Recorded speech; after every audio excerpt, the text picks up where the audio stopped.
Talkin Tone, where professional musicians, engineers, producers, and techs like myself all get together and discuss guitar tones. I'll be your host, Dave Pops Clements, and joining us again today will be Carl Popek. Okay, so once again, Carl, here we are in another session of Talkin Tone, and we're going to talk about a 210 Fender type amp, a VibroVerb. Let's talk about your design ideas on this one first, if you don't mind. This model is from the brownface era, Fender.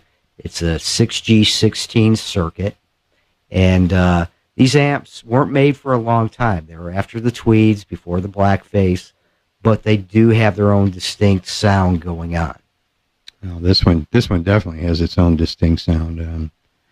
I would have never thought what came out of the speakers and the control was going to be anything like what I got. I really just, I was after a tremolo type based track.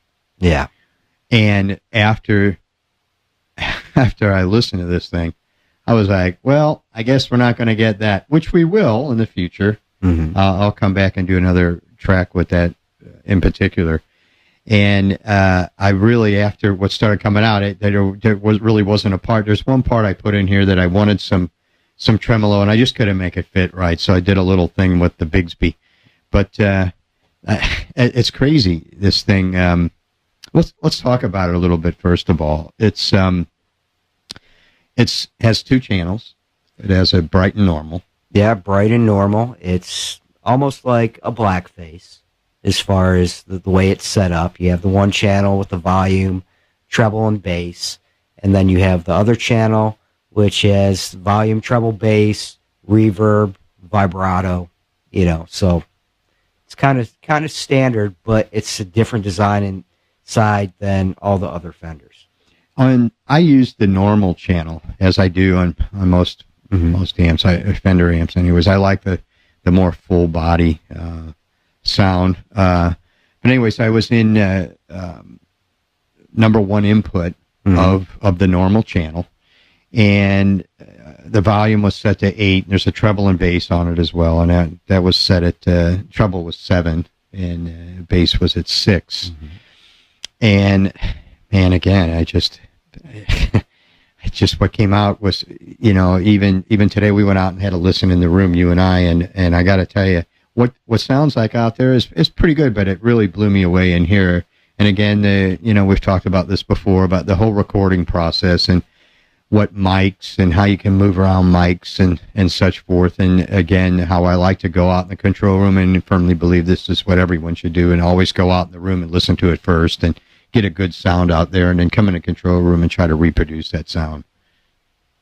Yeah, as far as sometimes what you hear in front of the amp isn't how it translates when you get into the control room. It's a completely different thing. Sometimes it's amazing, sometimes it's the opposite, so. Well, I kind of had that a little bit with the tremolo, and it's nothing to do with the amp. As we listened to it, it sounded great. Some type of phasing. So when I come back to do another track with this in feature, because this is really a big feature of this amp, it's a tremolo circuit. Yeah, it's a true tremolo. The bias varying, which is not like the blackface. Right. Well, another feature of this amp that you've done in difference is the speaker choice. Again, a Celestion speaker. Yes, it's the Celestion 10 Greenback. Now, I got to tell you about these speakers. When I first got them, they weren't broken in yet, and I really wasn't happy with them. But once these Greenback speakers break in, they just add to the amp. I got to tell you, I'm a Greenback fanatic. Never heard a Greenback 10. Yeah, it's something that they just came out with maybe, I don't know, 4 years ago. And I thought I'd give it a try because I heard a Fender Twin that had Greenbacks in it before with Gibson SG, and it was amazing. So that's kind of where I got the idea to do that mixture. You would never know this is a Fender. I got to tell you, you would think that this was some type of Marshall or some type of boutique high-gain amp by hearing. You know what? I'm going to put up the track real quick Let's listen to this straight away so everyone can get an idea what we're talking about.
Whew. You know, a little reminiscent of a diesel almost. Well, you know the thing. I mean, when people listen to it, you got to remember that it's completely Fender design inside. It's exactly the same, and the only thing that's different is the greenbacks, and you weren't using any pedals. Nothing. By the way, Epiphone Wildcat, a $350 Guitar Center guitar. I gotta, There you go. I don't know what it is. There's some kind of magic about this guitar. I've had it for a while, and I play it and stuff. But man, I never tracked to it. I gotta tell you, it's been one of my favorites. Although, in doing this series, I'm gonna have to move around to some other stuff so people get an idea what tone is. But I think the guitar has a little bit to do with it. You wouldn't think so coming out of a pair of dog-ear Alnico pickups, single coils. But man, it's massive. There's just these combinations that just go together and they work, and you get some amazing results. How do they do it? I know a lot of guys that was strive and struggle and fight with, overdrive pedals to get that kind of tone, and myself included. I mean, it's just a straight up a VibroVerb, really? I don't know what I'm going to do when we get to Marshalls and stuff. I got nowhere to go. You're going to have fun with that. But, well, anyways, let's get back to the amp. Tube-wise on this one, again, I know you like to use a lot of new old stock tubes in your amps. Yeah, I mean, I use new old stock tubes in the amp, but to me, it's not necessary. The only thing with new old stock tubes, you have to go through a lot of tubes, test them to find good ones nowadays. So, that just happened to be my personal choice, what I wanted in this amp. And that's what I put in there. I must say, it was a very good one. Just blown away.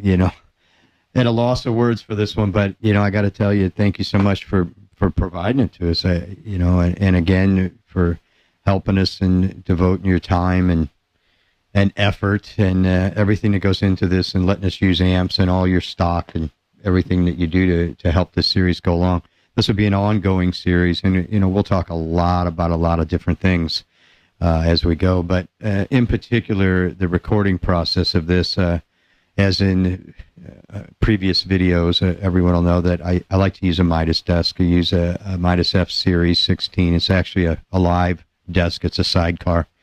But I'm using it for the actual inputs. They're analog inputs.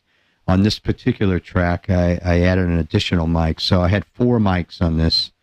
Used a Shure KSM-27, a Shure SM7B, which is one of my new favorite mics to use. It's just so sweet. I used an SM57, and this one I used an RE20 as well. So all 4 mics coming through the console. No Pro Tools processing at all. I used Pro Tools 11 to track again. Nothing there. Just a lot of, there's 4 different parts in there, and some doubling, and then some duplicate tracks I made in Pro Tools. It's big, you know, really big. Again, the guitar, Epiphone Wildcat, all the knobs are wide open on this one. Apart from the section where the Bigsby, it's like a pre-chorus section where I used a little Bigsby thing. I rolled off the volume to 7 to try to clean it up a little bit. But smoking amp. I mean, what really amazes me is, I mean, I just let you try the amps or use them, and what I get back, it surprises me. It's like I'm finding out things that these amps do that I didn't even know, being a builder, you know, because it should be with every guitar player, you know, their guitar, their technique, their style, their creativity, to get something different from an amp, and you did it. So, well, thank you very much. And, you know, again, you put up some drums, and, you know, I just want to put a plug in to my buddy Pat Throw, who helped me with some drum tones. I got to tell you, again, that's a smoking drum tracks that he's has put together over the years, and he does a great job. He does a great job as a whole as an engineer and producer, and not to mention an amazing player. And we hope at some point we get Pat in to do some interviews with us. that would be great. Awesome. Well, again, thank you so much for coming by. Thank you very much for having me.